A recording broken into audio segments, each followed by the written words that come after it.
Bonjour, je te retrouve avec beaucoup de bonheur. Tu te rappelles? Nous avons vu hier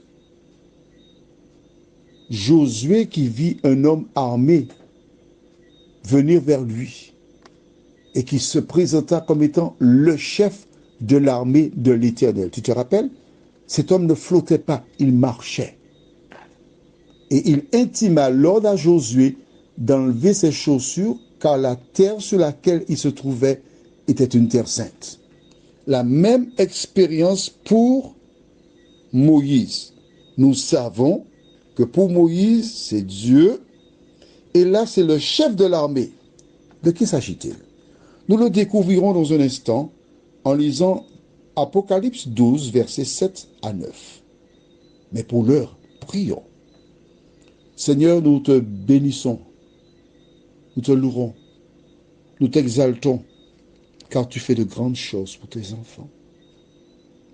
Nous avons vu hier que c'est le chef de l'armée de l'Éternel. Aujourd'hui, nous verrons des éléments concernant ce chef.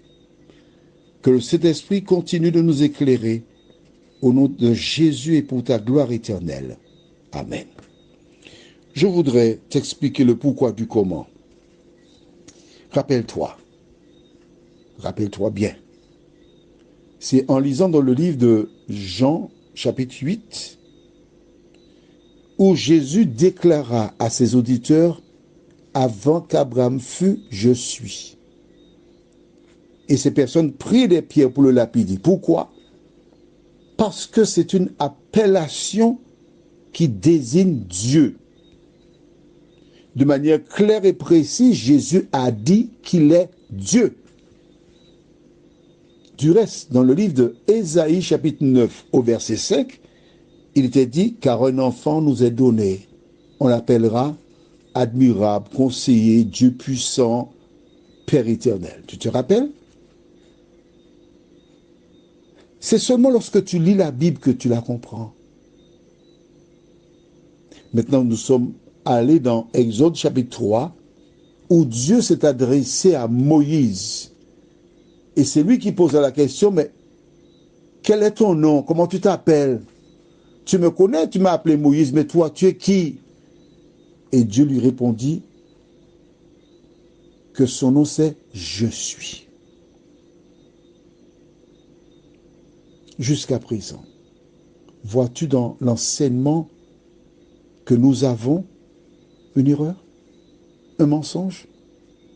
Tout ce que nous disons vient exclusivement de la Bible.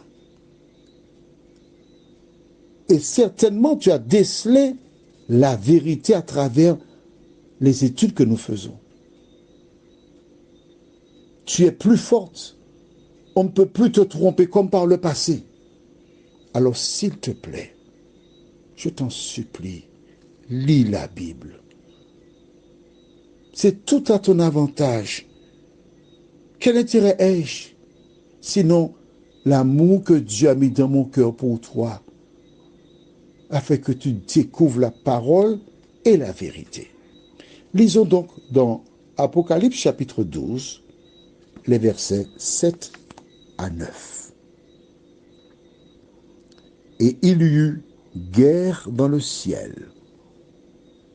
Michel et ses anges combattirent contre le dragon.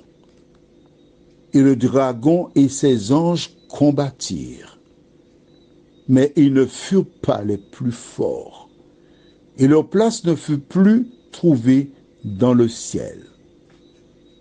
Et il fut précipité, le grand dragon, le serpent ancien, appelé le diable et Satan, celui qui séduit toute la terre. Il fut précipité sur la terre, et ses anges furent précipités avec lui. Maintenant, boucle ta ceinture de sécurité, puis je vais te raconter l'histoire. D'accord? Ne prends pas ton oreiller pour écouter l'histoire parce que tu risques de t'endormir. Tu te connais déjà. Si tu sais que tu as l'habitude de t'endormir quand je te raconte l'histoire, mets-toi debout sur la chaise. Que s'est-il passé? En créant les anges, Dieu les a créés libres, comme toi et moi nous sommes libres. Dieu n'a pas voulu créer des robots qui obéissent tout simplement. Il a créé des êtres appelés à choisir. Celui qu'on appelle le diable ou Lucifer était le chef des anges. Il était différent des autres. Et un jour, il vit toute cette organisation, tout cela, il a dit, ouais.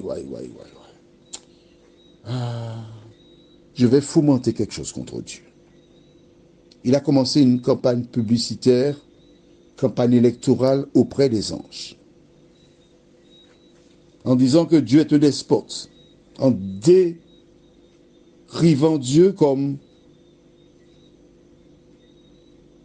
un méchant. Un tiers des anges crurent aux propos de Satan. Et là, souvent des gens me posent la question, oui, mais pourquoi Dieu n'a pas détruit Satan et ses anges? On ne serait pas dans l'état où nous sommes là aujourd'hui. Tu penses ça aussi? Je te pose une question. Je te laisse 3 secondes pour réfléchir. Pourquoi Dieu n'a-t-il pas détruit Satan et ses anges? Tu réfléchis? 1 seconde. 2 secondes. 3 secondes. Ça fait plus que 3 secondes. Tu ne trouves pas? Mais si. Pourquoi? Au risque de me répéter pour les nouveaux qui sont là, c'est pour t'aider à réfléchir. Dieu pouvait tuer Satan et ses anges. Hein? 4. Que penseraient les survivants? Les survivants diraient que Satan avait raison. Les anges survivants auraient eu peur de Dieu. Ils agiraient par crainte et non par amour. Or, la base de Dieu, c'est l'amour. L'amour. Exemple. Je parle aux dames. Dis-moi, je t'appelle Guylaine, par exemple. Dis-moi, Guylaine. Je m'adresse à toi personnellement. Que préfères-tu?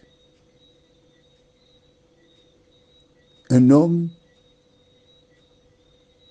qui t'impose des horaires pour entrer, qui t'empêche d'aller chez ta famille. À la moindre parole, tu reçois 2 gifles. Ou bien un homme qui te respecte. Un homme qui est tendre, doux, attentionné, qui fait tout pour qu'aucune larme ne coule de tes yeux, qui désire te chérir. Ce type d'homme. Celui, le deuxième, qui veut te chérir, qui est tendre, doux, tout ce que tu veux. La relation sera meilleure. Tu pourras lui parler librement, sans crainte de recevoir une gifle. Eh bien, c'est la même chose. Dieu n'a pas voulu avoir des personnes, des créatures qui agissent par crainte, mais par amour. Pourquoi? Car Dieu a tant aimé le monde qu'il a donné son Fils unique, afin que quiconque croit en lui ne périsse point, mais qu'il ait la vie éternelle. Michel et ses anges, c'est Jésus. Michel. Et c'est lui qui était descendu sur terre, vers Josué. Et celui qu'on appelle le Père, c'est lui qui était descendu vers Moïse.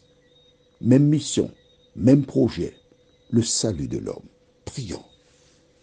Notre Seigneur et notre Dieu, merci de nous rappeler que la relation que tu désires avoir avec nous est basée exclusivement sur l'amour.